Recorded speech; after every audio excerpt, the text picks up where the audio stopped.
Bonjour maître. Bonjour Christian, bonjour à tous. Bonjour maître Théo Le Floïc. Alors, on se connaît bien, donc je vais me permettre une facilité et je vais me permettre à la fois de te tutoyer et également de t'appeler Théo. Euh, Je t'en prie. je te remercie d'être avec nous aujourd'hui. Alors, ce webinaire, je le trouve extrêmement intéressant parce que tous les jours, je suis confronté à une situation assez particulière. Je rencontre des médecins qui beaucoup m'interrogent sur cette notion de diversification, de médecine de longévité, de médecine anti-âge, de médecine esthétique. Et on les sent passionnés par ces sujets scientifiques et médicaux.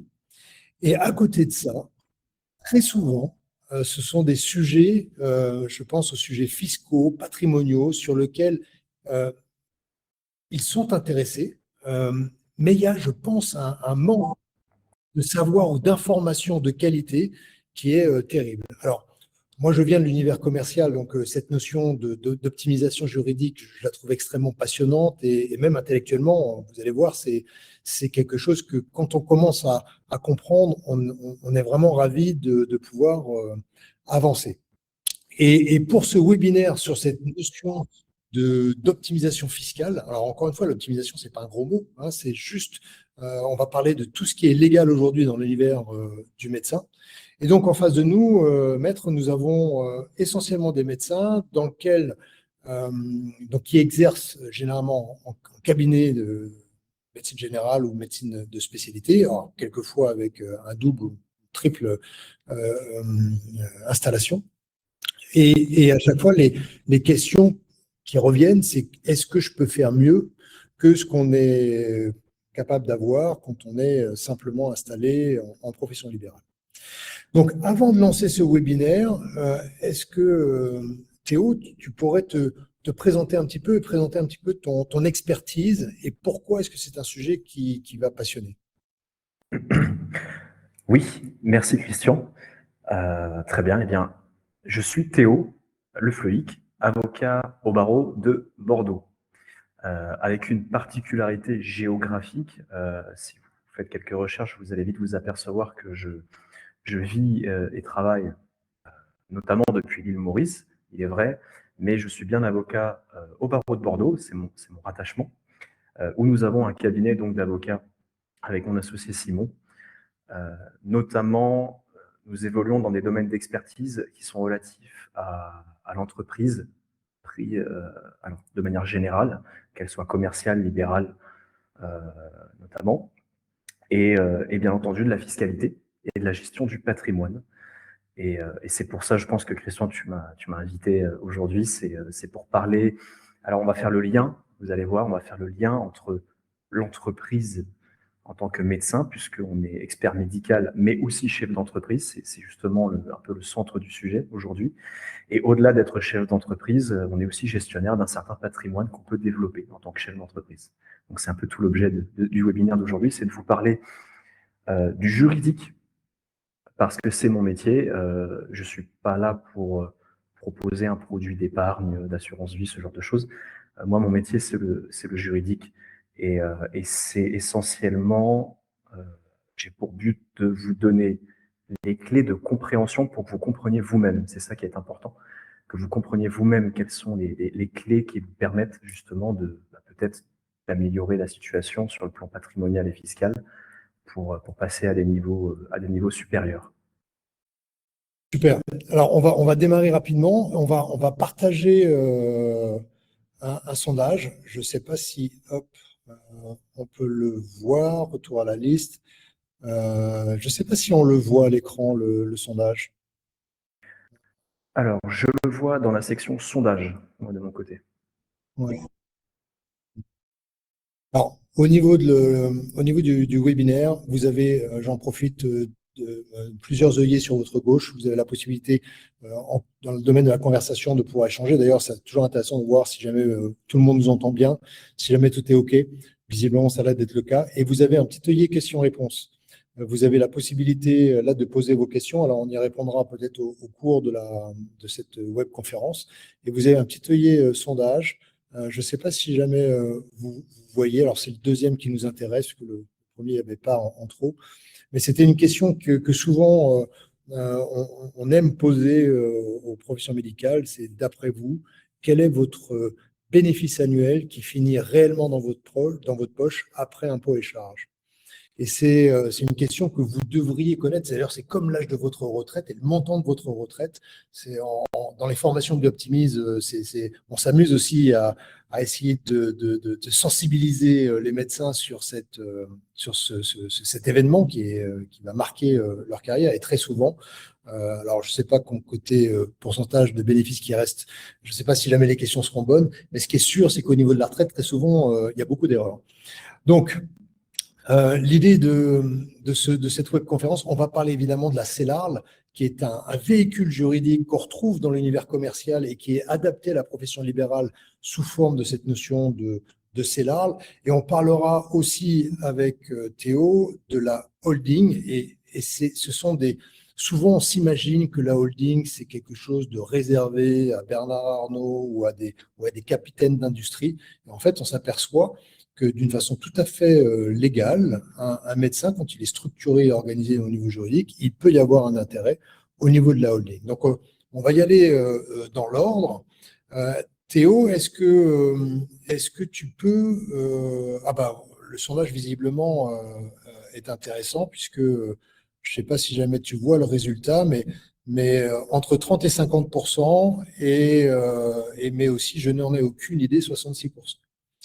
Alors, tu peux peut-être déjà donner des repères et puis je te laisse peut-être partager ton écran pour enchaîner avec cette production.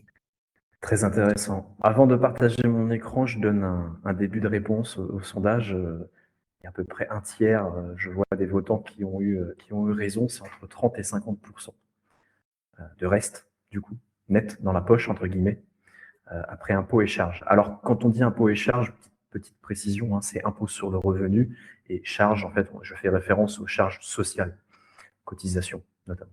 Donc, c'est tout ce qui est prélèvement obligatoire, ce qu'on appelle. Alors, je partage. Comment un médecin peut optimiser sa situation en toute légalité? En toute légalité, bien entendu. Alors, voilà, j'ai partagé ma présentation. C'est bon, Christian? On la voit Impeccable. bien? Superbe. Donc, le but aujourd'hui, vous êtes des experts médicaux, mais c'est de vous parler comme à des chefs d'entreprise, comme à des gestionnaires de leur patrimoine. C'est un peu le but. Très brièvement, je vous explique un petit peu là où j'ai dans l'idée de vous amener.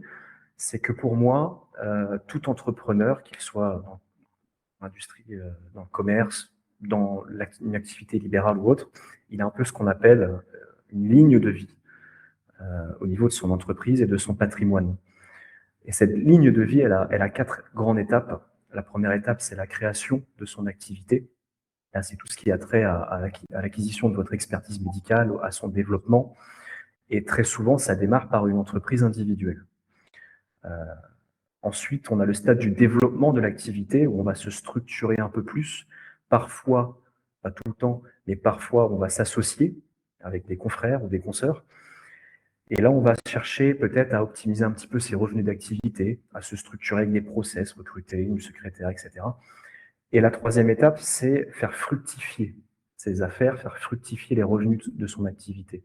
C'est-à-dire qu'on va aller chercher des leviers qui vont permettre de capitaliser, de réinvestir et de gentiment commencer à construire un patrimoine au niveau personnel ou professionnel. C'est là où la notion de holding va commencer à apparaître d'ailleurs. Donc effectivement, tu l'as bien dit Christian, c'est pas quand on a des milliards qu'on pense à la holding. Bien avant, on peut déjà commencer à y songer dès qu'on a un flux de revenus finalement. Et enfin, la quatrième étape dans la ligne de vie de l'entrepreneur, c'est prospérer, c'est bénéficier des fruits qu'on a pu engendrer avec toute sa structuration en amont. Donc prospérer de la manière dont il vous convient, puisque chacun a sa propre idée de la chose. Mais c'est un peu voilà le chemin sur lequel j'ai envie de vous amener aujourd'hui. Et je veux partir aussi d'un constat. Un premier constat, c'est la pression fiscale forte qui s'exerce sur les libéraux. Je parle des libéraux de manière générale. Les médecins sont concernés, nous les avocats, nous le sommes aussi, donc je vous comprends, puisque je suis dans le même bateau. Les libéraux sont très taxés, que ce soit en termes d'impôts sur le revenu ou de prélèvements sociaux, de cotisations sociales. Et nous remarquons en tant que fiscalistes que c'est souvent dû à un manque d'informations claires, parce qu'il existe des leviers, il existe des clés qui permettent d'optimiser tout en restant conforme, et on n'a pas toujours accès à la bonne information. Et du coup, on subit un peu une imposition sur 100% des bénéfices qu'on peut percevoir, qu'on peut générer en tant qu'indépendant. C'est très souvent le cas, alors qu'il y a des leviers qui sont à portée de main. Et ça va être l'objet aujourd'hui, ça va être de vous donner voilà, ces clés pour que l'idée est vraiment que vous compreniez vous-même comment ça fonctionne, que vous puissiez vous-même vous intéresser à la chose et mettre vous-même en place ces leviers par la suite. Sachant que, Alors, contrairement aux avocats, les médecins aujourd'hui sont très clairement dans l'œil du cyclone, puisque le projet de loi de finances de la Sécurité sociale les a franchement épinglés. Et en plus, c'est une profession qui est facile je ne vais pas dire à plumer, parce que c'est peut-être pas les mots qu'il faut savoir utiliser, mais aujourd'hui, c'est très clairement, ils le vivent un peu comme une injustice. Donc, qu'est-ce concrètement ils peuvent faire? alors, concrètement, on va parler de deux choses aujourd'hui qui vont permettre de capitaliser et réinvestir. Ces deux choses dont on va parler, c'est la structure d'exercice libéral. Ça, c'est le volet optimiser mes revenus d'activité. Et la deuxième chose dont on parlera, c'est la holding. Ça, c'est le volet réinvestir mes revenus d'activité. Voici donc les deux outils voilà, dont je voulais vous parler. La structure d'exercice libéral, c'est vraiment une façon de structurer son activité un peu différente de la société civile professionnelle ou de l'activité individuelle. La structure la SEL, donc la structure d'exercice libéral, on verra, pour optimiser ses revenus d'activité, on peut le faire tout seul ou on peut le faire à plusieurs associés. On n'est pas obligé d'être plusieurs pour la structurer, cette SEL. Et la holding, elle viendra, elle, dans un second temps, peut-être pour faire fructifier justement son patrimoine et avoir un effet de réinvestissement avec les revenus qu'on aura pu générer. Je vais vous montrer du coup comment, un peu plus en détail. Dans une selle, en l'occurrence une selle Arles, est-ce qu'il peut y avoir des gens qui ne sont pas médecins? Excellente question qu'on va aborder un peu plus loin au moment de la holding. Alors, pour ce qui est de la profession de médecin, faire attention parce que chaque profession libérale est différente. La profession de médecin, le Code de la santé publique permet d'avoir jusqu'à 25% du capital social de la structure d'exercice libéral qui n'est pas détenu par des médecins. Donc, ça permet notamment de faire rentrer parfois la famille au capital de la structure pour des stratégies de transmission patrimoniale. C'est ça l'objectif, hein, de faire rentrer certains membres de la famille au capital et de faciliter la transmission par la suite. Mais on ne peut pas monter à plus de 25%, puisqu'on est dans une profession réglementée, et donc on est un peu verrouillé au niveau du capital. Il faudrait que on ne peut pas mettre, par exemple, la majorité du capital social de la structure d'exercice libéral des non-médecins. Ce ne serait pas possible. Il y aurait trop d'atteintes à l'indépendance de la profession et à tous ces grands principes. On va commencer par parler du piège du régime BNC. Alors, le régime BNC, bénéfices non commerciaux, le régime de bénéfices non commerciaux, c'est celui qui s'applique dans différents cas. C'est celui qui s'applique lorsque vous êtes une entreprise individuelle, c'est-à-dire que vous exercez en individuel, sans société, en tant que professionnel indépendant, seul. C'est aussi le régime qui s'applique lorsqu'on est associé de société civile professionnelle, sur sa quote-part d'associé. Quand on est associé en SCP, on a une quote-part dans les bénéfices générés par la société civile et on est imposé au BNC sur cette quote-part. Et c'est aussi le régime qui est applicable, le BNC, aux associés de sociétés d'exercice libéral à responsabilité limitée à associé unique. C'est la seule ARL avec un seul associé. Ce régime est donc applicable à ces associés, sauf si la société opte pour l'impôt sur les sociétés, qui est une option, dont on va parler justement un peu après. Donc ça, ce sont les trois cas où on dépend du BNC. Et c'est le cas le plus courant chez les médecins la plupart du temps, par simplicité. Parce qu'en fait, il suffit d'un enregistrement en tant qu'entreprise individuelle. On paye l'URSSAF, les cotisations sociales et les cotisations retraite sur le bénéfice généré total. Et on paye également son impôt sur le revenu sur le bénéfice total au barème de l'impôt sur le revenu. C'est le régime le plus simple. C'est aussi le plus violent parce que il n'y a pas d'autres activités. Je fais une comparaison dans le monde commercial qui est aussi violente en termes de charges.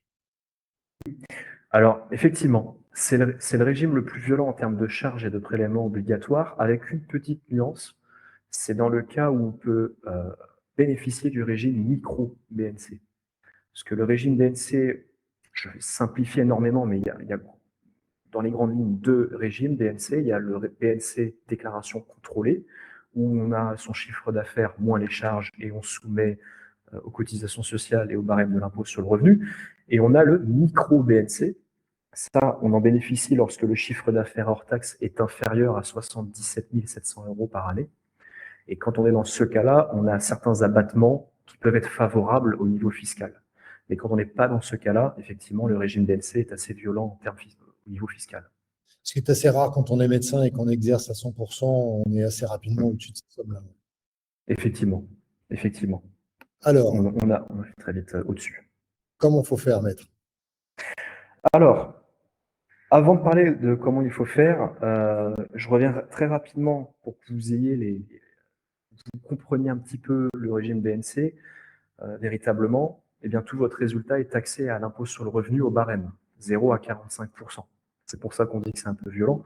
Et il y a également les charges sociales alors ça dépend des situations, qui vont de 32 à 45% environ sur l'intégralité du bénéfice. Il n'y a pas de capitalisation possible, c'est-à-dire qu'on ne peut pas mettre de l'argent, des revenus de côté, les capitaliser, ne pas trop les fiscaliser. On subit ça sur la totalité de ce qu'on perçoit et de ce qu'on facture finalement. Et comment faire? Alors, il y a plusieurs solutions, mais il y a une solution en particulier dont j'aimerais vous parler aujourd'hui, c'est la SEL, la Société d'exercice libéral, qu'on peut appeler le robinet. Pourquoi on va l'appeler le robinet? Eh bien, c'est parce que on va créer une société, c'est-à-dire sur le plan juridique, une société, c'est une personne morale, c'est une personne juridique à part entière qui est différente du médecin. Il faut bien comprendre ça, c'est comme si on donnait naissance à un enfant, mais c'est sur le papier, c'est une société. Voilà, elle a une personnalité propre. Et cette société, elle va emprunter la forme de la société d'exercice libéral. Comme elle a une personnalité propre, elle va elle-même être imposée sur le bénéfice généré. Donc, il faut bien comprendre qu'on n'exerce plus son activité de médecin en tant que personne individuelle, on l'exerce à travers la société. C'est la société qui a une patientèle, qui facture, qui encaisse, et donc c'est la société qui est imposée à la place du médecin. Or, la fiscalité de la structure d'exercice libéral, lorsqu'elle est mise à l'impôt sur les sociétés, on a un taux forfaitaire de 15% sur les 42 500 premiers euros, et ensuite un taux de 25% sur tout le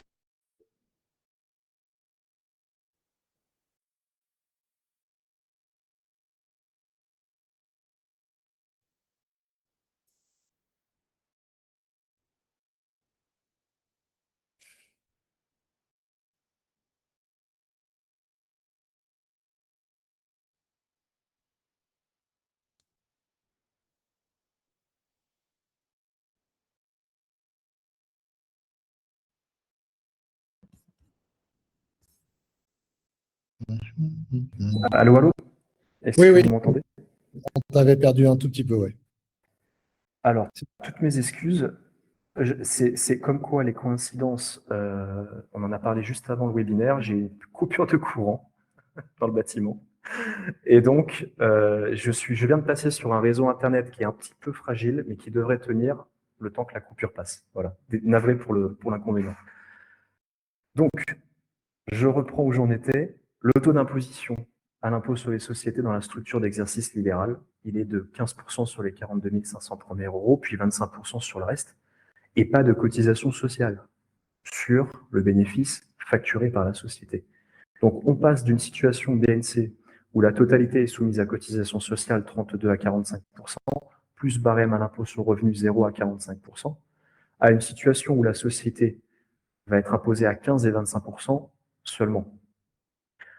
Donc, fiscalement, c'est plus intéressant. Et pourquoi on parle de robinet? C'est parce que, à partir du moment où l'argent est dans la société, naturellement, il n'est pas dans la poche du médecin. Donc, on va avoir une notion de robinet où on va prélever dans la société uniquement l'argent qui est nécessaire pour le train de vie du professionnel, et le reste va rester imposé dans la société. Pour vous illustrer cette notion, euh, voilà ce petit schéma. Vous avez la société d'exercice libéral qui est au milieu. Le professionnel, sur le côté droit, va se verser une partie de sa rémunération. On ne voit pas l'écran. On voit pas. On voit pas l'écran. Présentation. Mais ça, c'est un concept qui est vraiment fondamental et que souvent les médecins ont du mal à comprendre. C'est-à-dire que le fait d'avoir une CELARL vous permet très concrètement de garder en rémunération ce qui est nécessaire pour vous de vivre. Tout le reste dans la société et va être fiscalisé d'une façon différente. Alors que sur le régime BNC, vous savez que la totalité de votre activité va subir les charges, qu'elles soient fiscales et sociales. Donc la grande différence, c'est cette notion-là. Exactement. Alors, est-ce que maintenant vous voyez mon schéma qui s'est affiché? Toujours pas. Toujours pas. Je vais arrêter le partage et le relancer. Hop. Pour que vous puissiez le voir. Voilà. Ça devrait s'afficher. C'est oui. bon? Ouais. Superbe. Donc voilà, c'est le principe du robinet. Sur le côté droit, on a la rémunération qu'on prélève dans la société, qu'on met dans la poche du dirigeant, entre guillemets, je schématise. Et là, on retrouve l'imposition qu'on a avec les BNC, c'est-à-dire un impôt sur le revenu de 0 à 45% et des cotisations sociales approximatives de 32 à 45% sur la rémunération que le médecin a prélevée dans la société pour mettre dans sa poche. Bien entendu, cette rémunération qu'a prélevée le médecin est comptée comme une charge au niveau du résultat de la société, et le résultat qui reste dans la société est lui taxé à 15 et 25%. Donc, en fonction du taux d'imposition du foyer du médecin, de son besoin d'argent pour financer son train de vie et de ce qu'on va pouvoir maintenir dans la société en réserve, ce qu'on appelle une réserve, eh bien, on peut assez fortement réduire sa pression fiscale et sociale, puisqu'on va conserver des fonds dans la société d'exercice libéral. Ça va agir un peu comme une tirelire qu'on met de côté. Alors, Théo, il y a dans cette notion d'optimisation, certains médecins se cèdent l'activité à la CELARL. Donc, cette notion de cession de patientèle à une nouvelle entité juridique qui est la CELARL. Tu peux nous en dire deux mots? Est-ce que c'est un sujet qui est facile à mettre en place? Est-ce qu'il y a un montant minimum qu'il faut avoir en tête? Parce que le gros intérêt, si tu me corriges bien évidemment, c'est de pouvoir se vendre à soi-même, un peu comme un OBO. C'est ce que l'on fait dans le domaine de l'entreprise. Donc, on se vend à soi-même, on vend sa patientèle que nous avons à titre particulier sous BNC, on la vend à la CELARL, qui est une nouvelle entité juridique. J'encaisse le fruit de la cession, donc j'encaisse X dizaines ou centaines de milliers d'euros in the pocket. Au passage, j'imagine que je passe à la caisse sur la flat tax et maintenant peut-être la CEDHR. Mais comment ça se passe, ça? Est-ce que c'est facile à mettre en place? Oui. Alors, j'ai prévu d'en parler à un moment donné, mais on peut faire une petite digression dessus, il n'y a pas de souci. Effectivement, pour un médecin libéral, c'est généralement assez facile à mettre en place. Le concept, c'est que vous avez aujourd'hui une activité individuelle de médecin, et vous avez à ce titre, donc, alors, on ne parle pas de fonds de commerce, attention, parce que là, on est dans le domaine du médical, donc on ne peut pas parler de fonds de commerce, mais on a une patientèle, voilà, une certaine activité.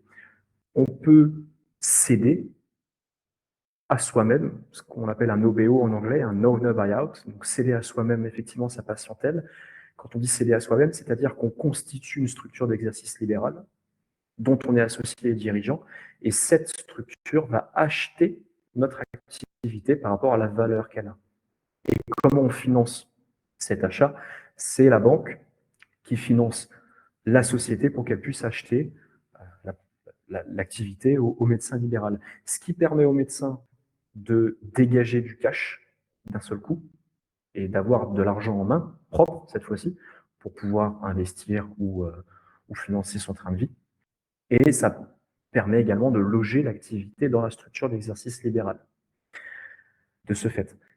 Alors, il y a un autre moyen de loger l'activité dans la structure qui n'implique pas un financement bancaire, c'est ce qu'on appelle l'apport, tout simplement. C'est-à-dire que au moment de créer la société, le médecin libéral va apporter, c'est un peu comme s'il donnait son activité à la structure d'exercice libéral, et en échange, la structure d'exercice libéral lui rétribue des actions dans la structure, justement dans la société.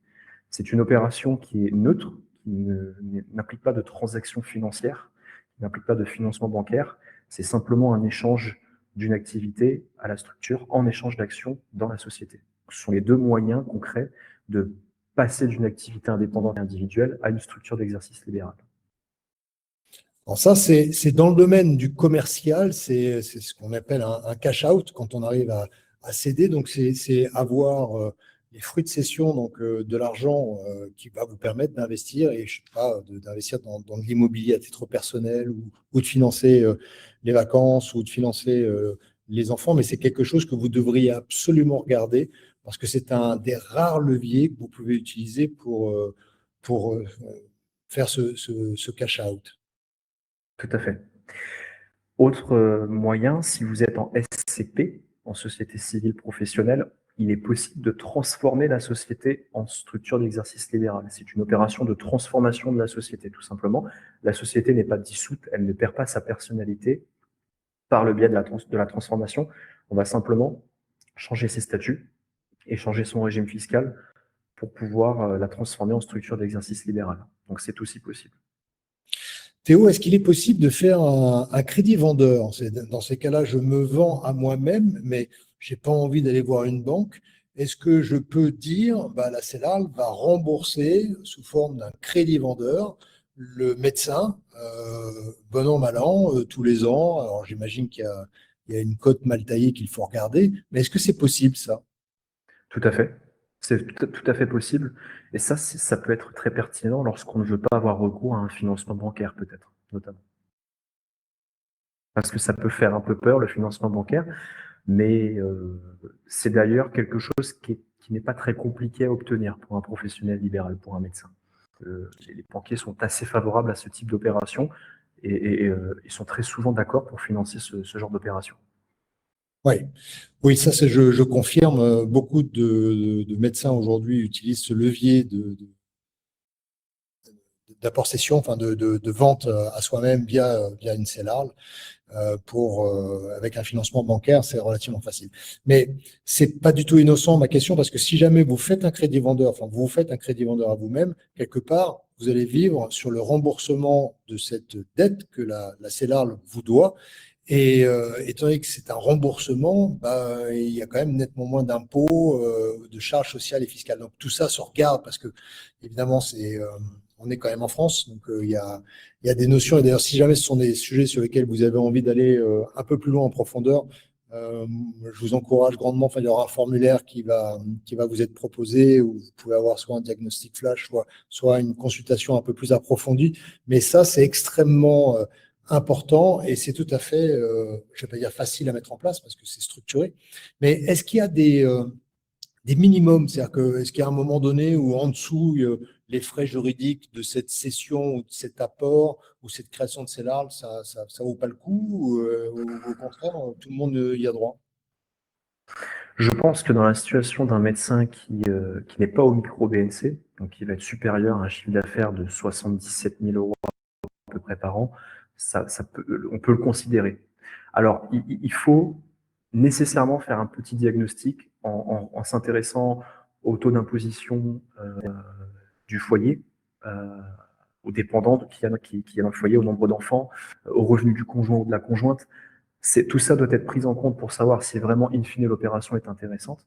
Mais les frais juridiques que ça peut engendrer en termes de mise en œuvre de l'opération sont généralement justifiés. Ils sont nécessairement amortis la première année. C'est une vision long terme qu'il faut voir à plus d'1 an, c'est certain. Alors, n'hésitez pas à poser vos questions. Je n'avais pas fait attention, mais il y a une question extrêmement intéressante, c'est quelle est la différence entre une CELARL et une CELAS, en sachant qu'on a exactement la même différence dans une société commerciale avec la SARL et la SAS. C'est une excellente question que j'ai prévu d'aborder juste après. Et juste avant de répondre à cette question, je finis cette petite slide pour être tout à fait complet sur que faire des réserves qui restent dans la SEL, dans la structure d'exercice libéral, puisqu'on a tiré sa rémunération de professionnel, on a gardé une partie dans la structure d'exercice libéral. Qu'est-ce qu'on peut faire de ces réserves? Eh bien, soit on les réinvestit dans l'activité elle-même, dans des machines, dans du matériel, des bureaux, des choses comme ça. On peut aussi tout simplement les conserver dans la structure d'exercice libéral, c'est-à-dire qu'on les met en réserve comptablement. On peut aussi les distribuer en dividendes à l'associé de la structure, mais là, attention, petit point d'attention, si on se fait une distribution de dividendes à soi-même en tant qu'associé, médecin, on retrouve la même fiscalité que si on prend une rémunération en tant que professionnel. Donc fiscalement, ça n'a pas de grand intérêt, puisque quand on est en structure d'exercice libéral, on a aussi des cotisations sociales sur les dividendes. Donc on n'a pas un grand intérêt à opter pour une distribution de dividendes en tout cas. Quatrième possibilité, on en parlera un peu après, c'est de distribuer les bénéfices de la société à une holding au-dessus, et on verra pourquoi c'est plus intéressant. Et pour répondre à la fameuse question, SELARL ou SELAS, la vraie réponse, en fait, elle réside surtout dans la souplesse des statuts, parce que lorsqu'on est avec une SELARL, la loi va poser un cadre très strict et très rigide au niveau de ce qu'on peut prévoir dans les statuts de la société. Tandis que lorsqu'on est avec une SAS, nous sommes quasiment libres de prévoir ce qu'on veut dans les statuts. Donc la moralité de tout ça, c'est que la SELARL, c'est une structure qui est facile à créer, parce que j'irais presque jusqu'à dire qu'un non-juriste peut le faire assez facilement. Il suffit de prendre des statuts qui correspondent à ce que prévoit la loi, parce que la loi encadre extrêmement bien les statuts, et on n'a pas de grande ingénierie juridique à faire dans les statuts. Voilà. C'est la structure commune que beaucoup ont montée parce qu'elle est un peu plus simple à monter. Mais la SELAS, moi, je la préfère en tant qu'avocat et en tant que juriste parce que je suis beaucoup plus libre de mettre ce que je veux dans les statuts. Et c'est notamment très intéressant lorsqu'on a plusieurs associés, parce qu'on va pouvoir prévoir des clauses de gestion des actions, de gestion des parts entre eux et de gestion de la gouvernance. Et on va être beaucoup plus libre qu'avec une SELARL. Par exemple, avec des statuts de SELAS, nous pouvons plus facilement prévoir ce qu'il adviendra des parts si un des associés décide de ne plus exercer du jour au lendemain, ou s'il a un accident, s'il lui arrive quelque chose, il perd la tête. Voilà. Enfin, on peut prévoir toutes sortes de cas, mais nous sommes beaucoup plus libres dans l'ingénierie juridique, en tout cas, pour organiser une association avec une SELAS. En dehors de ça, il n'y a pas de grande différence. Il y a des petites différences en termes de régime social sur la rémunération qu'on touche en tant que gérant de la société, mais ça n'a pas vraiment de pertinence pour des professionnels médecins libéraux, puisque votre rémunération, que vous soyez en SELARL ou en SELAS, va passer par ce qu'on appelle un BNC technique. Ça sera le même régime, il n'y aura pas de grande différence. Voilà. Donc concrètement, pour être très synthétique, moi, si vous passez avec un avocat ou avec un juriste, la SELAS, je la préfère parce qu'on peut d'ores et déjà être un peu plus souple dans ce qu'on va prévoir en termes de statut. Il n'y a pas de grande différence en dehors de ça. Donc, j'aimerais bien revenir sur les intérêts donc réels. Donc, au niveau de la rémunération, il y a peu d'intérêts, contrairement au monde commercial où la SAS, tu peux être salarié, mais j'imagine qu'un médecin, même sous forme SEL, c'est pas possible. Donc, comment est-ce qu'on peut optimiser? Est-ce que la CELARL peut derrière réinvestir dans, je sais pas, des murs? Une CELARL peut-elle être actionnaire d'une SCI? Elle peut investir dans des cryptos? Qu'est-ce qu'elle peut faire de de ce cash qui va rester? Alors, il faut faire attention parce qu'avec la Celard, nous sommes dans le monde du médical. Donc, on ne peut pas investir dans tout et n'importe quoi. On ne pourrait pas investir dans une start-up, on ne pourrait pas investir non plus dans une activité commerciale. Donc, la SELARL, à elle seule, va pouvoir réinvestir dans toute forme d'actif, quel qu'il soit, qui a un rapport avec la profession. Mais si vous voulez faire du réinvestissement, et là on va passer dans la partie holding un petit peu après, je vous conseillerais plutôt de passer par une holding. On va voir pourquoi. Il est possible, par exemple, qu'une Solar investisse dans une SCI pour avoir les murs du cabinet. C'est tout à fait envisageable. Mais c'est un peu plus gênant parce qu'on va avoir une structure d'exercice qui va détenir elle-même ses propres murs, alors qu'il est juridiquement plus intéressant et plus souple d'avoir une holding au-dessus, et c'est cette holding qui va détenir la SCI et les murs du cabinet. Donc, c'est là où je vais devoir passer un peu sur le concept de holding, mais gardez en tête que si vous voulez réinvestir à partir de la structure d'exercice libéral, c'est forcément dans le domaine du médical et tout ce qui va toucher autour de l'activité du cabinet. Oui, alors juste, je reviens sur un sujet qui est extrêmement important. Tout à l'heure, Théo nous a montré le robinet avec d'un côté la CELARL où il y a cette notion d'imposition de 15% au premier seuil et 25% sur le deuxième seuil. Donc très clairement, le solde est beaucoup plus important que dans une activité qui est gérée sous BNC. Donc même si au final, vous avez des charges sociales sur votre rémunération quand vous allez tirer du dividende, la possibilité de tirer de façon plus importante de ce dividende du côté de la CELARL via l'activité en BNC fait que mécaniquement, pour le même type de chiffre d'affaires, vous allez avoir un gain net qui va être extrêmement, qui va être majeur. Est-ce que, d'ailleurs, c'est peut-être ça que tu es en train de me montrer? Un petit cas pratique pour chiffrer sur un cas. Alors, chaque cas est particulier, il faut faire très attention.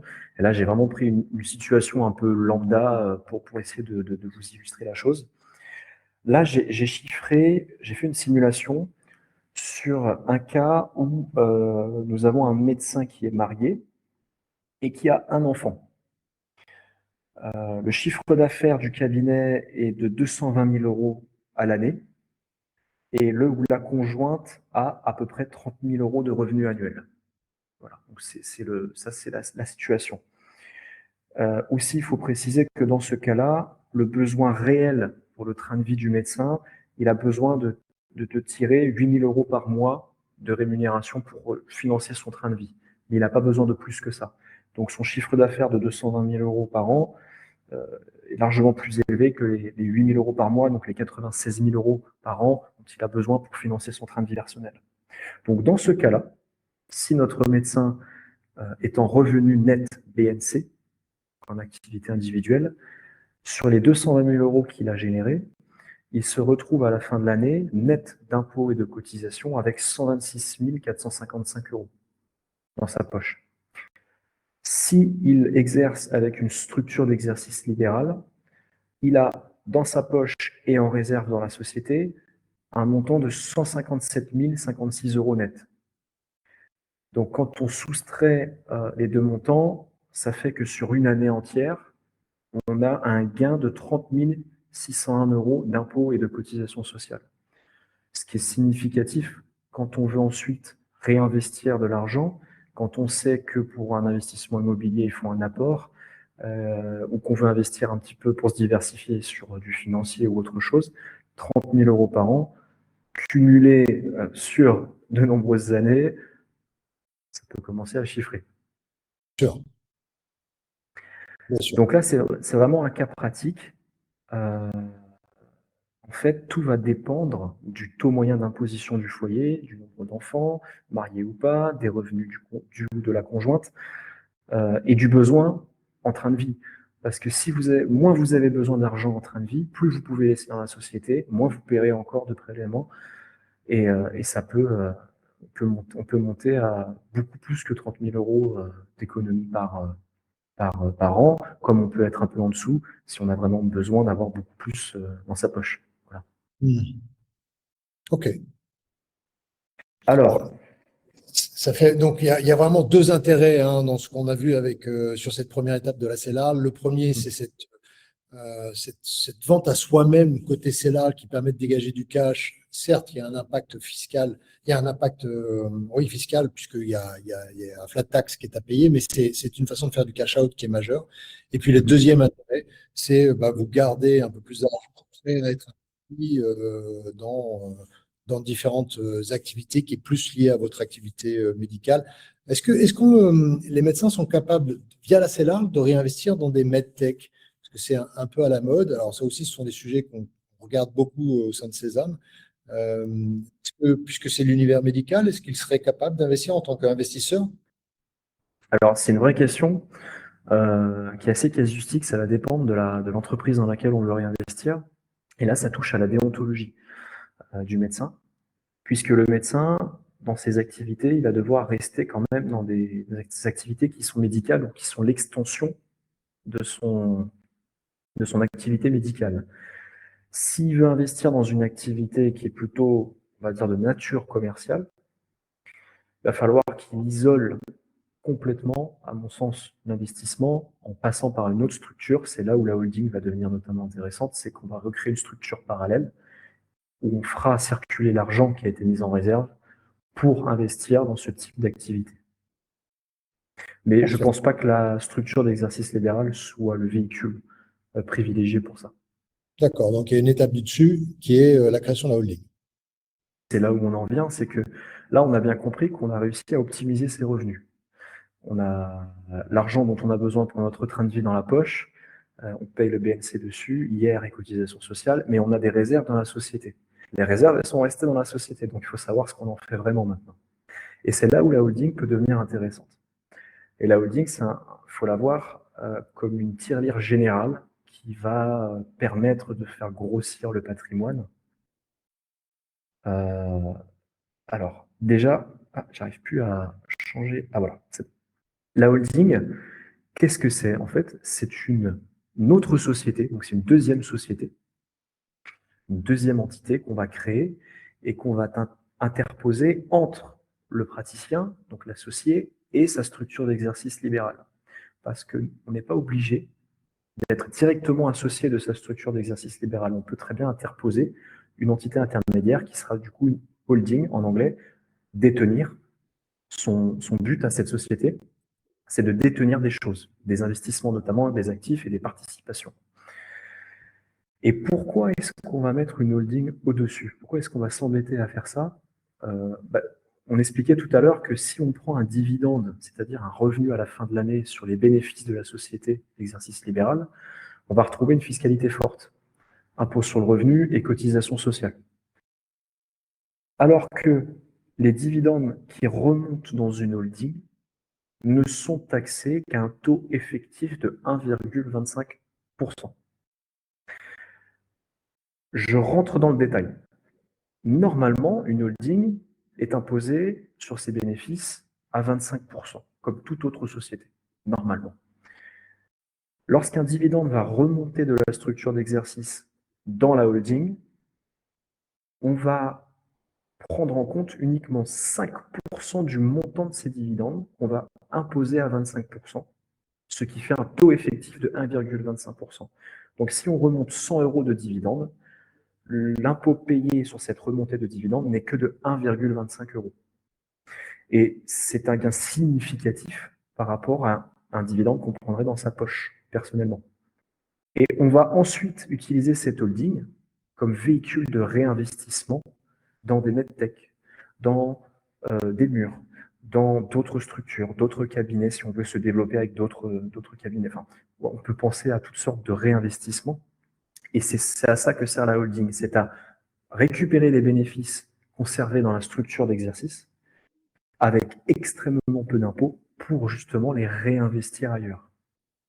Alors j'en profite pour faire un petit clin d'œil à l'actualité, tu me permets Christian, avec la taxe Zuckman, parce que on avait entendu pas mal de choses en marge de la taxe Zuckman, notamment sur TF1, sur le JT, pas mal de choses qui ont été dites, où on faisait croire que les entrepreneurs avec leur holding ne payaient jamais d'impôts. Et en fait, c'était un peu fallacieux, il fallait faire très attention parce que oui, les entrepreneurs payent peu d'impôts sur les bénéfices qui remontent dans les holdings, mais l'argent est dans la poche de la holding, pas dans la poche du dirigeant. Donc le dirigeant ne peut pas partir en vacances avec l'argent de la holding, il ne peut pas s'acheter une voiture, il ne peut pas s'acheter un bateau de plaisance, il ne peut pas financer des restaurants et son train de vie. C'est l'argent de la holding qui sert à réinvestir dans l'économie. Donc voilà, c'est un petit clin d'œil à l'actualité, mais il faut bien comprendre qu'on a fait remonter de l'argent avec très peu d'impôts dans la holding pour s'en servir pour réinvestir. Parce qu'on sait déjà, au niveau de notre train de vie, on s'est déjà financé avec notre rémunération en tant que professionnel au niveau de la structure d'exercice libéral. Donc le reste, on le fait remonter dans une holding et on peut l'utiliser pour réinvestir ailleurs. Super. Alors, il y a deux notions. Souvent aussi, j'explique à mes amis médecins que il y a des fois des congrès à Bangkok ou à Las Vegas et ça peut justifier aussi des déplacements professionnels. Je pense que tout le monde a compris que ça peut, à partir du moment où on est capable de justifier qu'on est une société qui commence à être structurée juridiquement, ça peut tout à fait s'expliquer. Donc, on peut aussi créer des charges qui sont liées à cette activité de la longévité. Vous venez en formation Bioptimise. Enfin, il peut y avoir des frais qui se rajoutent liés à cette activité, cette structuration juridique. Et la deuxième chose, c'est que dans cette holding, qui est, comme l'a dit Théo, un véritable coffre-fort, il est possible d'y inclure une notion patrimoniale avec la présence des enfants. Alors, je crois que c'est limité. Est-ce que c'est comme la CELAR? Est-ce que c'est limité à 25%? Est-ce que, et comment ça se passe en cas de décès du médecin? Est-ce que c'est aussi une façon de préserver ce patrimoine? Alors, on va en parler justement, puisqu'il y a deux types de holding qu'on peut utiliser en tant que médecin. Il y a un premier type de holding qui est la holding classique. Pour les médecins libéraux, c'est ce qu'on appelle, le terme est un peu barbare, la SPFPL, la Société de participation financière des professions libérales. La SPFPL, elle peut détenir jusqu'à 100% du capital social d'une structure d'exercice libéral. C'est son gros avantage. On peut monter avec une SPFPL jusqu'à 100% du capital social de la structure d'exercice. Par contre, le capital social de la SPFPL lui-même ne peut pas être détenu à majorité par la famille, par d'autres et par des tiers. Ce sont des professionnels médicaux qui doivent le détenir, notamment. Donc, on est un peu bloqué avec la SPFPL pour faire rentrer la famille, en tout cas, au capital de la SPFPL. Et la SPFPL, c'est une holding qui est inscrite auprès de l'ordre. Parce qu'on est encore dans le monde du médical. Et ça veut dire quoi? Ça veut dire que cette SPFPL ne peut réinvestir que dans des investissements qui sont en lien avec le cabinet et l'activité médicale. Là encore, les réinvestissements de la holding SPFPL, puisqu'on est toujours dans le monde médical, ne peuvent être faits que dans des activités qui sont en lien avec l'activité médicale exercée. Alors, ça par peut être exemple, large. Ça peut être large parce qu'il me semble qu'il y a des SFPI qui gèrent donc des biens immobiliers type murs de pharmacie ou cabinets médicaux ou cliniques. On peut réinvestir sur ce type de sujet aussi. Tout à fait. Tout à fait.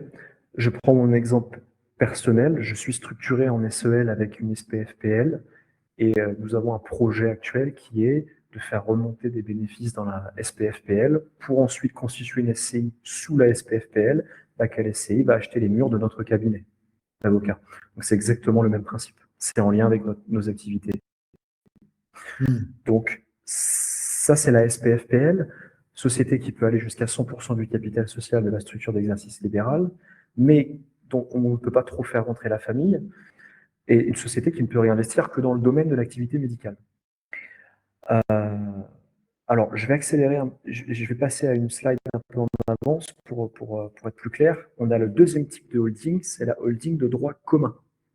La holding de droit commun, c'est une holding qui n'est pas catégorisée SPFPL. Ça peut être une SCI, par exemple. Pardon, une société civile, j'ai dit une bêtise. Pas une SCI, une société civile, par exemple. Donc simple, qui ne sera pas inscrite à l'ordre des médecins. Et là, on va avoir une liberté totale d'investissement. avec cette société. On peut réinvestir dans des startups, de l'immobilier qui n'est pas lié au cabinet, des placements financiers, toutes sortes d'autres activités commerciales et autres. On peut faire rentrer au capital de cette société civile holding de droit commun la famille jusqu'à une majorité, si on le souhaite.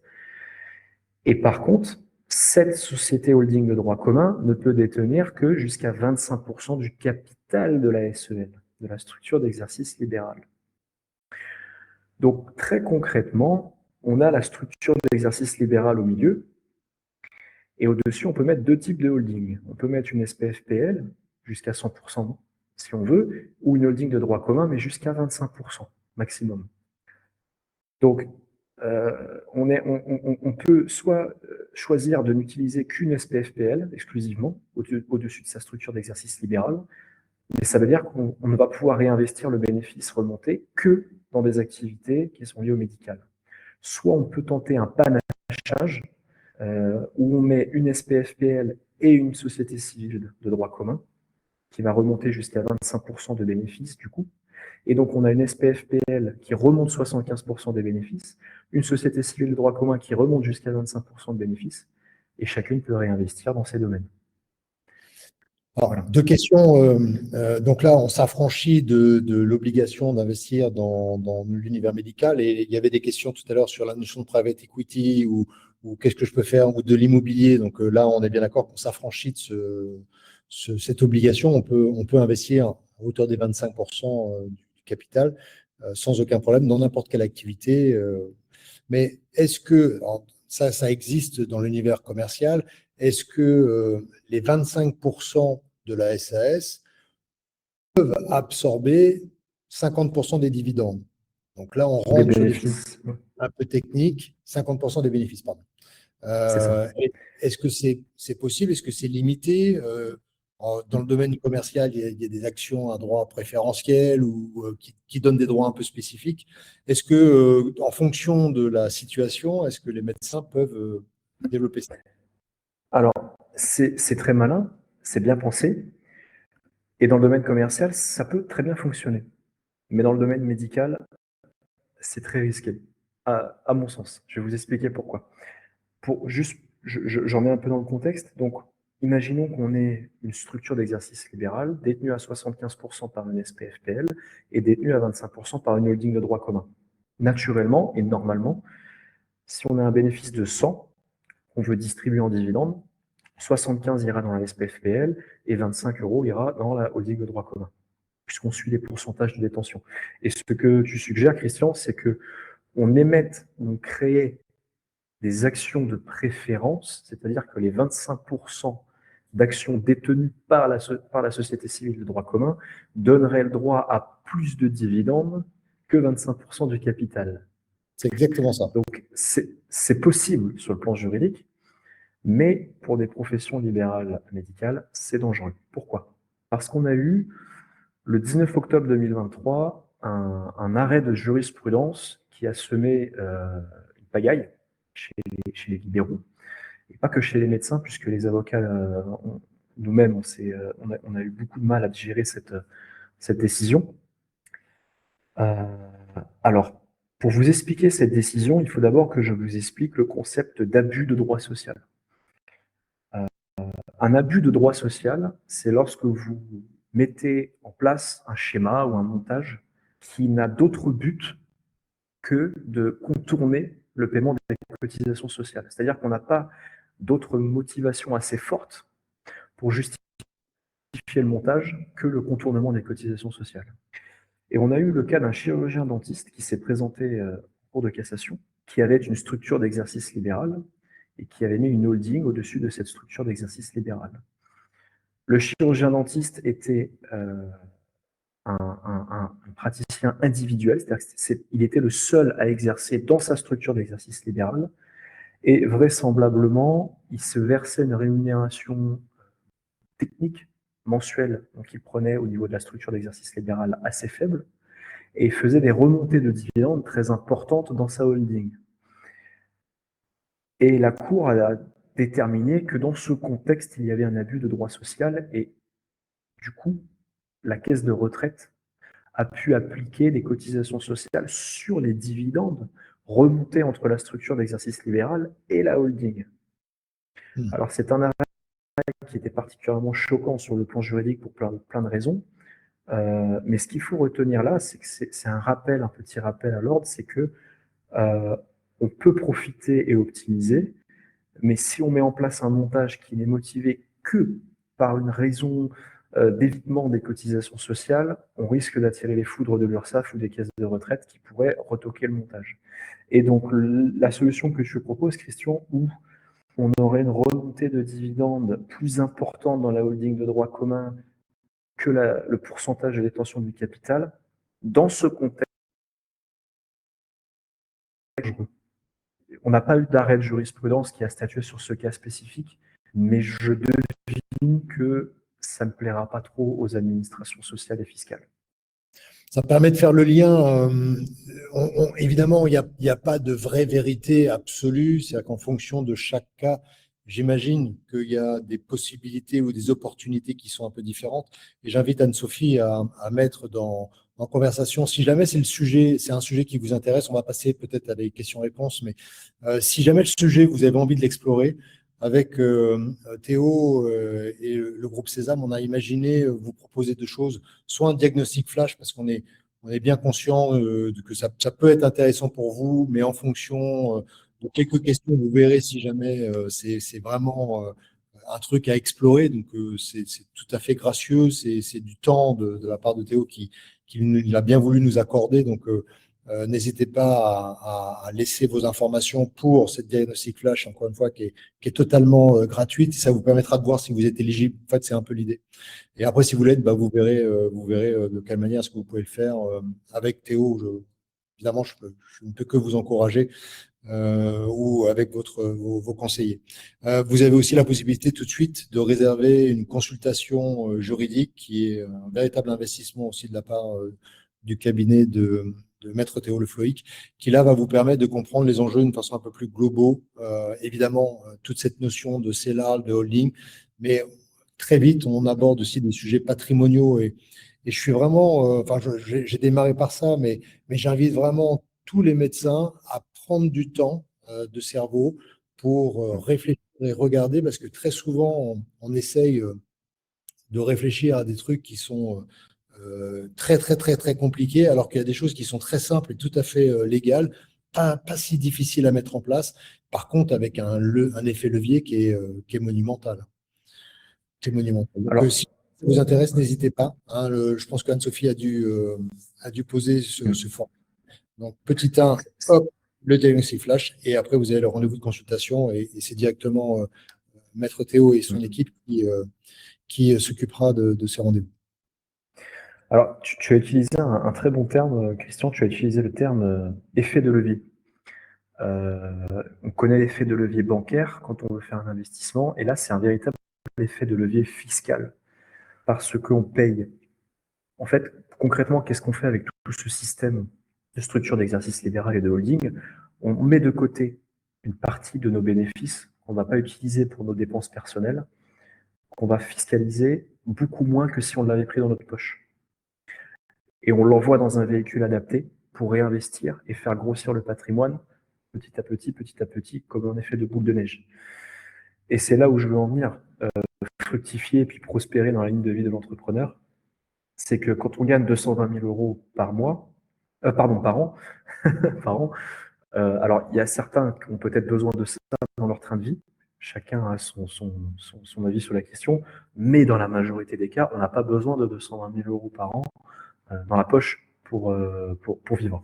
Et donc, on peut mettre de côté une partie de ça, le mettre dans le bon véhicule qui va investir dans de l'immobilier, dans des private equity, dans des placements, etc. Et ainsi faire grossir son patrimoine.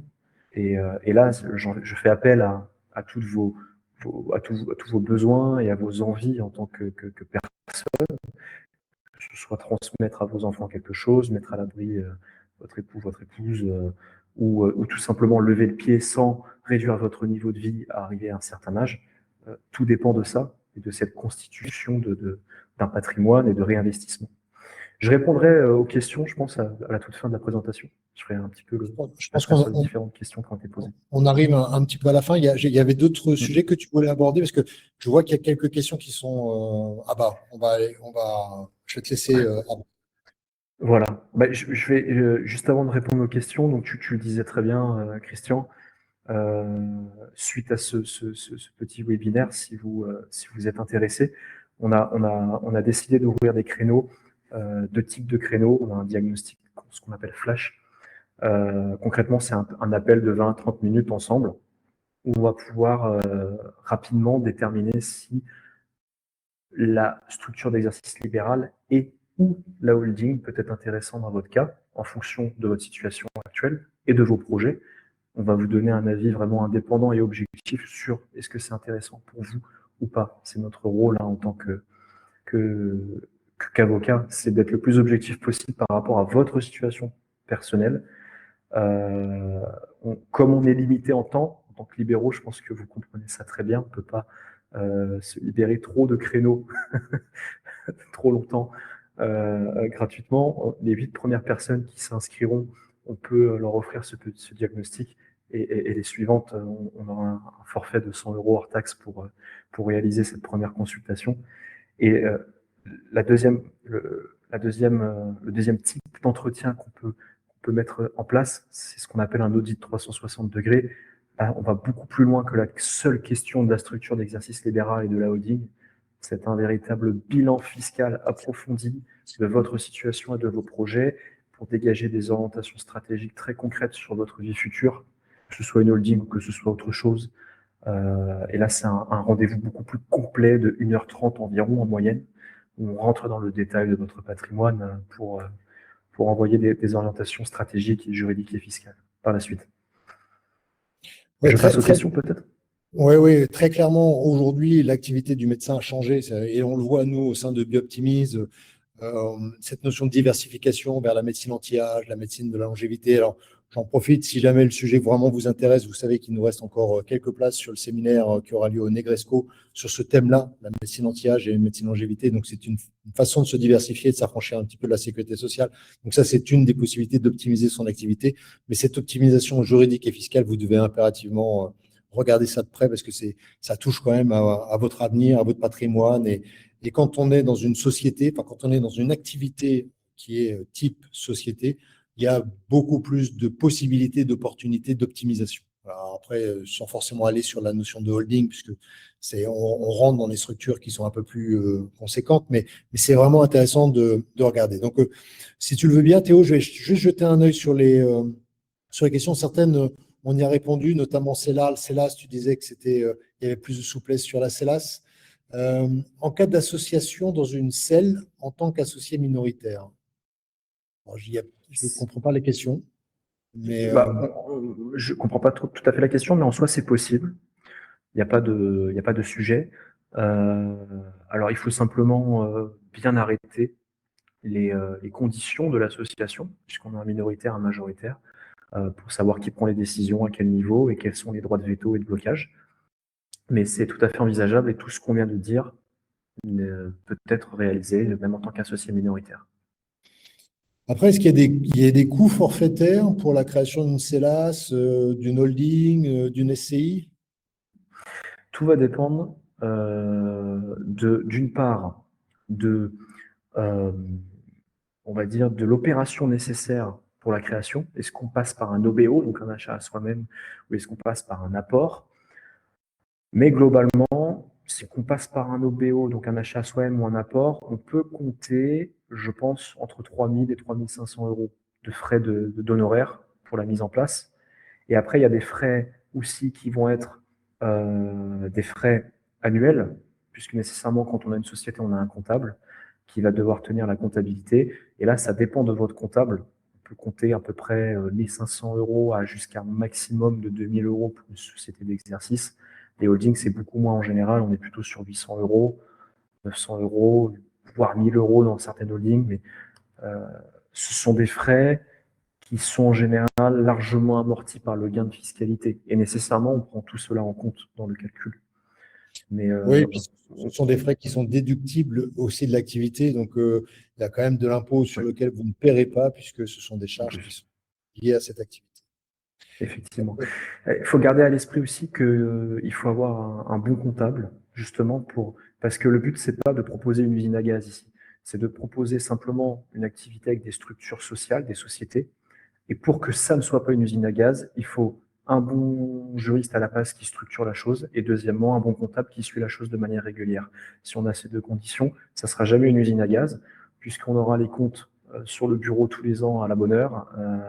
On les validera avec le comptable et toute la documentation juridique et comptable est tenue. Donc voilà, on se repose sur les professionnels du droit et du chiffre pour que tout aille bien et que la machine soit bien huilée. C'est pas un casse-tête. Ouais. Comme ça pourrait sembler être un casse-tête, mais ça l'est pas tellement. Ouais, alors, moi, je vais peut-être pas me faire des copains, mais il faut savoir que beaucoup de vos comptables, chers médecins, sont pas des professionnels de la société, dans le sens où quand vous avez un comptable qui est expert dans la profession libérale, où il y a quasiment aucune notion d'optimisation, ce sont des notions qu'ils ne comprennent pas. Donc vraiment, je vous encourage à essayer de comparer les discours, la compréhension avec des comptables. Et si jamais vous avez des interrogations, sachez que dans le groupe Sésame, parce que là, on parle essentiellement de médecins, vous savez que les médecins, on aime bien parler avec vous sous le nom de Bioptimisme, mais au-dessus, vous avez le groupe Sésame. On vous donnera des comptables que l'on connaît bien, qui sont assez experts sur ce sujet, mais c'est vrai qu'il y a des différences gigantesques parce qu'on rentre dans un monde qui est parfois mal connu ou pas optimisé de la part des comptables. Il y avait une question, même des investissements non en rapport avec du médical, ben on en a beaucoup parlé, notamment avec cette notion de holding et cette notion de société de droit commun pour 25% du capital.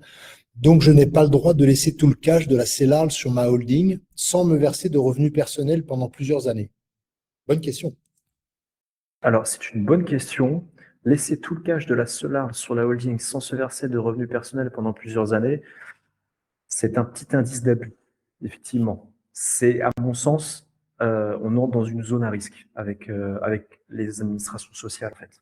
Il faut se verser une rémunération technique, ce qu'on appelle par ailleurs, soumise au BNC pour éviter d'être toqué à ce niveau-là. Si le risque, hein, c'est que on soit qualifié d'abus et qu'ils appliquent des cotisations sociales sur l'argent remonté dans la holding, si on fait ça. Ouais, ce qu'il faut aussi, enfin, sur lequel il faut être vigilant, c'est des changements trop radicaux. C'est-à-dire que si jamais vous avez 200 000 euros, 250 000 euros de rémunération sous forme de BNC et que soudainement, avec la notion de CELAR et de holding, vous passez à 30 000, bon, il y a des différences qui font peut-être réagir. Effectivement. Est-ce que je dois forcément me verser salaire ou dividende? Alors, déjà, je fais une petite précision sur le terme salaire, parce que c'est très important. Il y a un sujet que je n'ai pas vraiment abordé, finalement, avec la structure d'exercice, c'est comment on se rémunère en tant que professionnel au niveau de la structure d'exercice. Il y a eu un arrêt de jurisprudence très important, qui est l'arrêt Cousin, qui a donné lieu à un changement dans les dispositions fiscales en 2024 et 2025. Maintenant, lorsqu'on est un professionnel praticien avec une structure d'exercice libéral, la rémunération que l'on perçoit dans sa poche, donc tous les mois, par exemple, c'est pas un salaire. C'est ce qu'on appelle une rémunération technique. C'est-à-dire que c'est une rémunération concrètement qu'on peut facturer soi-même à sa propre structure d'exercice libéral. Et cette rémunération qu'on perçoit sur notre compte en banque personnel rentre dans le cadre du BNC, du bénéfice non commercial, à titre personnel. Donc, ce n'est pas un salaire techniquement parlant, c'est une rémunération technique BNC qu'on prélève sur la société. Et oui, effectivement, il vaut mieux se verser une rémunération technique.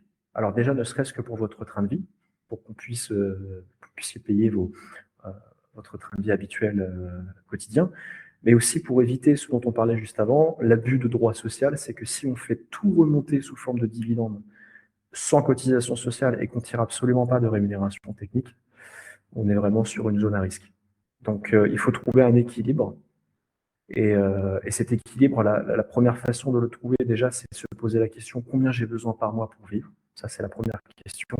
Ce qui me permet de savoir combien je peux laisser au niveau de mon train de vie dans la société. Et ensuite, Voilà, on peut ajuster.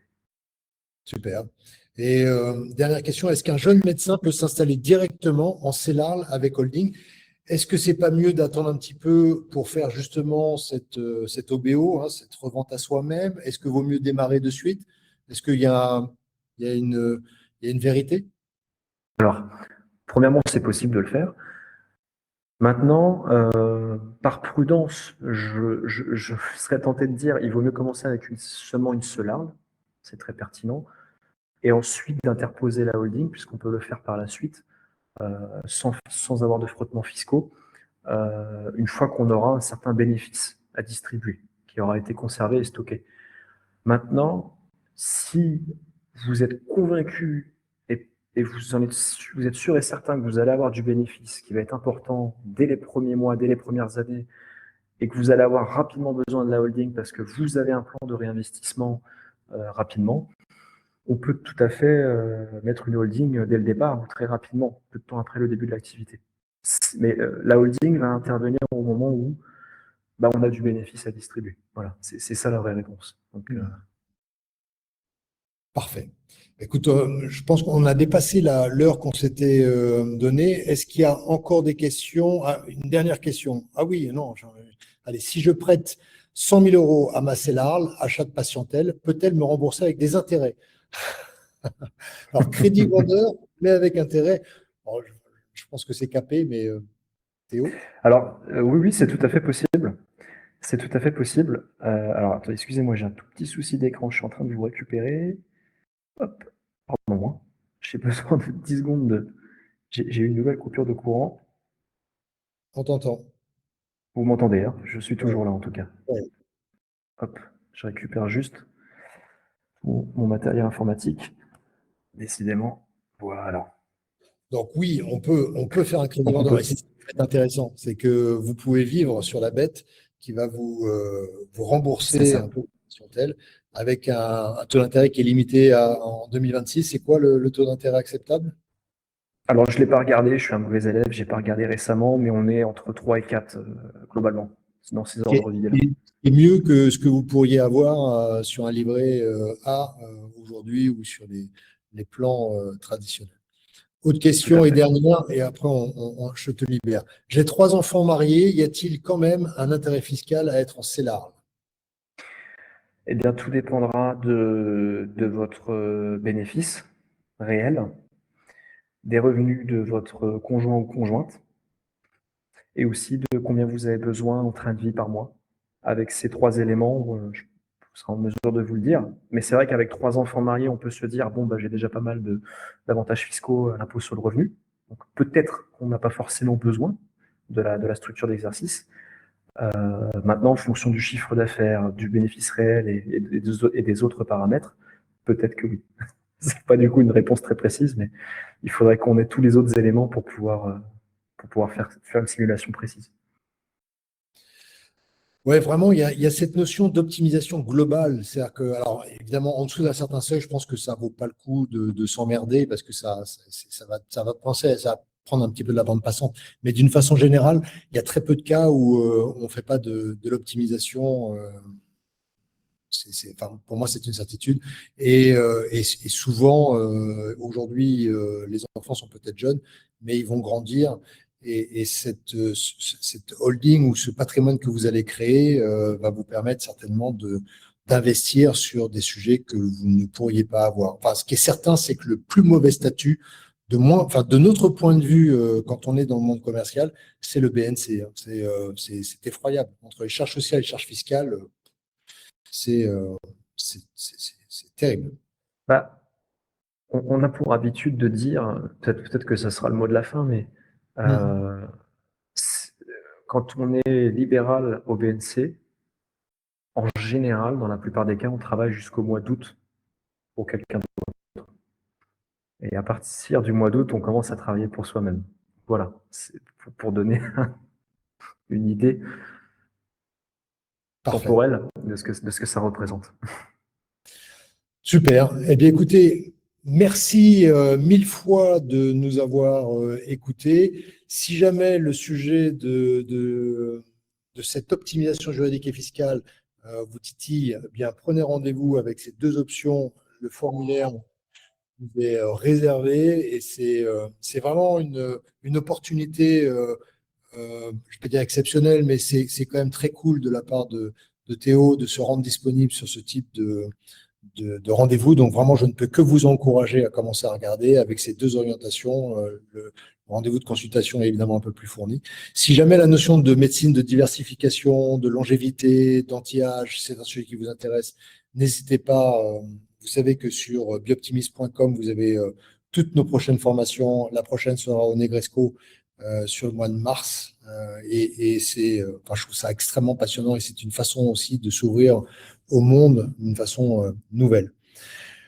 Théo, merci mille fois de nous avoir accordé ce temps. Je sais que c'était Avec grand plaisir. donc vraiment mille fois merci. Je remercie à tout le monde d'avoir assisté à ce webinaire. Parlez-en, ça va être filmé, ça va vous être envoyé en replay, diffusé, partagé. Vous allez voir, c'est quand on commence à rentrer dans cet univers, c'est passionnant, au moins autant que la médecine, je vous l'assure. Oui, je confirme. Merci Christian. Merci à tous. Merci. Bonne fin de journée. Au revoir.